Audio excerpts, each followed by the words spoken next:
17 ans après le conflit frontalier entre le Cameroun et le Nigeria, Bakassi vit dans l'insécurité. Mais d'où venait cette crise et comment le Cameroun l'a-t-elle résolue? Éclairage avec ActuMedia. Pour commencer, rappelons que Bakassi est une péninsule camerounaise principalement riche en pétrole et poissons qui se situe entre le Cameroun et le Nigeria.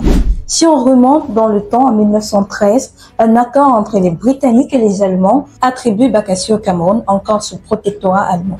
Mais après l'indépendance des deux pays en 1960, un désaccord va naître. Le Nigeria revendique alors la péninsule car 300 000 de ses citoyens y vivent, tandis que le Cameroun s'appuie sur les frontières coloniales. Les tensions montent dans les années 80 et 90 avec des affrontements armés coûtant des dizaines de vies. C'est en 1994 que le Cameroun prend l'affaire devant la Cour internationale de justice de La Haye. Après 8 ans de délibération en 2002, la Cour internationale de justice tranche en faveur du Cameroun, confirmant les frontières de 1913. Mais le Nigeria conteste. En 2006, l'accord de Green Tree à New York entre les présidents camerounais Paul Biya et nigériens Olusegun Obasanjo, sous l'égide de l'Organisation des Nations Unies, scelle le transfert. Et en 2008, le Nigeria cède officiellement Bakassi, mettant fin à des décennies de conflits lors d'une cérémonie sur la péninsule en présence de Maurice Kamto, alors ministre délégué auprès du ministre de la Justice et chef de la délégation camerounaise, et Michael Awondo-Akan, ministre de la Justice et chef de la délégation nigériane. Aujourd'hui, Bakassi est camerounais, mais le sort des populations, souvent d'origine nigériane,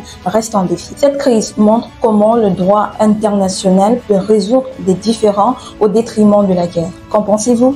Dites-nous ça en commentaire, sans oublier de vous abonner pour plus de contenu avec ActuMedia.